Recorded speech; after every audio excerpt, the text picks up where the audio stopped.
Hi friends, the Government of India has called in a special parliamentary session starting from September 18th till September 22, and there are speculation about various topics which could be discussed as part of this special session. So the topic varies from having the move of one nation, one election, or even bringing up the uniform civil code, or even the change of name from India to Bharat. But this video, we are going to focus more on the one nation, one election topic.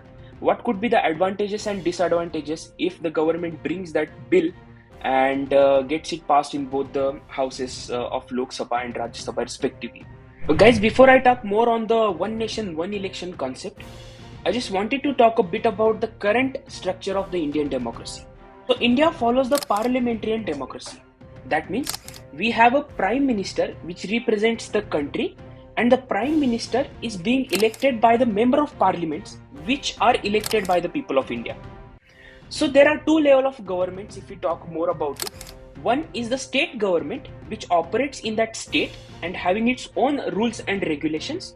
And on the other hand, you have the central government which is represented by the prime minister, as I stated earlier, who looks after all these state governments. So inside the central body or the central government body, we are having two different houses.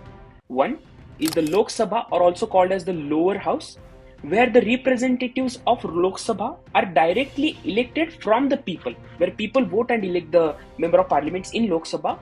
Whereas in the Rajya Sabha, the members are elected by the MLAs, or the members of Legislative Assembly of a state. Okay, we will talk more on that maybe in another video, but we are more focused on the one nation, one election concept here.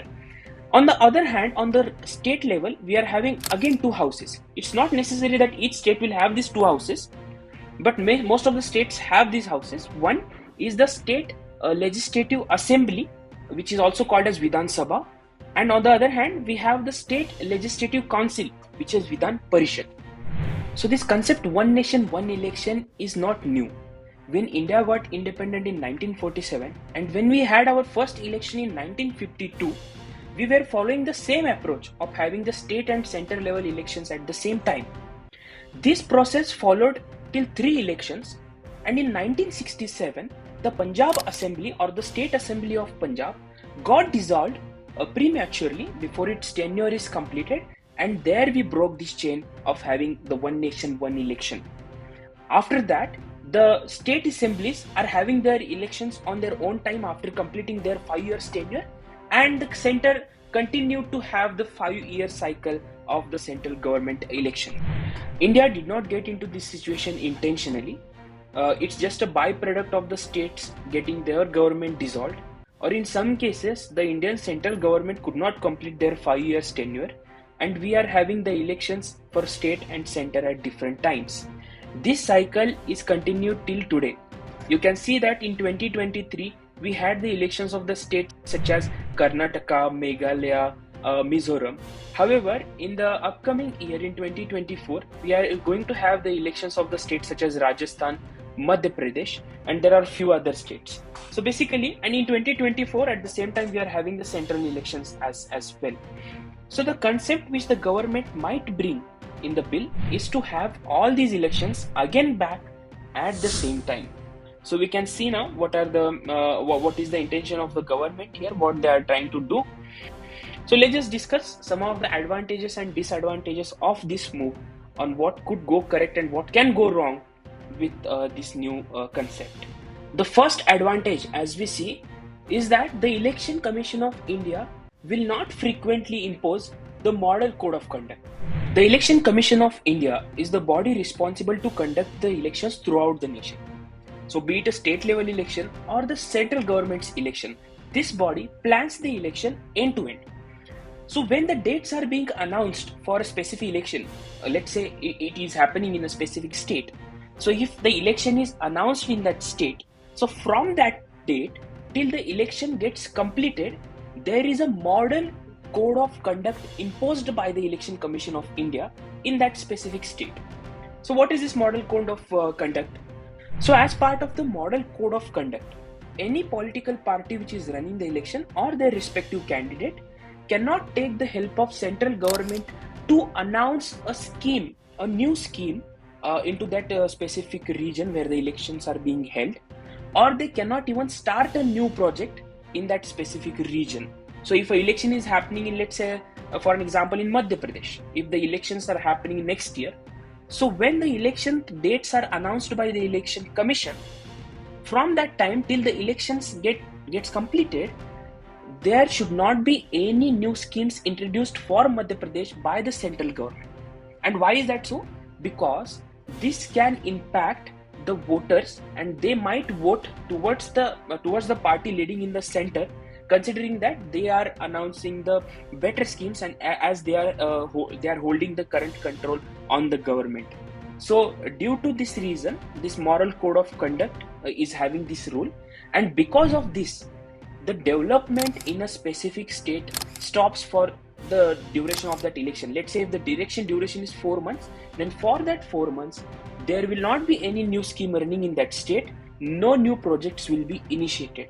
So when government is going to represent this bill in the parliament, so this is the positive point they are going to put in forth, that if we are going to have one nation, one election, then we will be having the smooth development process and it will not be interrupted because of this moral code of conduct imposed by the Election Commission of India. The second reason or the advantage of having this one nation, one election is basically to save the money. In India, we are having elections so frequently, and the money involved to conduct these elections is so much. For an example, the last election which we had in 2019, the general election, 60,000 crore rupees spent for conducting the elections throughout the country. And this is the highest number of money spent by any government to conduct any election basically. So you can imagine that in 2019 we spent this much, and after immediately in 2020 we are having some state assembly elections happening. Each year we are having at least 5 to 7 state assembly elections happening, and in each state assembly election there are estimates that almost 5,000 to 10,000 crore rupees are being spent in each state level election. Depends on the size of the state and the population of that specific state. It is not only from the government's election conduct perspective that the money is being spent. The money is also spent by the political parties, their candidates, to promote their parties in the elections. So for their campaigns, there are additional money spent each year, and that is also one more thing. So money is another cost. Apart from that, resources is one more thing.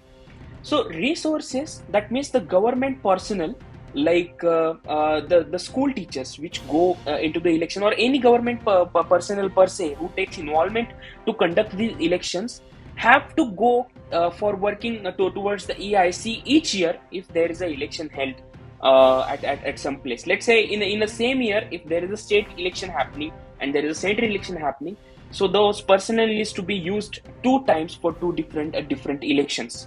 So that is one more point. So if we have one nation and one election, we can save the money part, as well as we can utilize the resource in a better manner, so that we don't have to pay them again and again, and also save on the time perspective. So we don't have to invest much of our time into the elections. So these are some of the advantages of having the elections at the same time. If we talk about the disadvantages of having this one nation, one election rule, the first disadvantage which I see is that the voters can get manipulated. So the party which is having control in the center currently, the voters may vote towards that party even in their states, if the party is running elections in that specific state. So this can manipulate the voter, is point number 1. So the second disadvantage which I see is that the regional topics which are there may get overshadowed by the central topics actually. So people may give priority to the central topics first and then try to vote, by ignoring whatever is happening into their specific region where there is an election happening as well.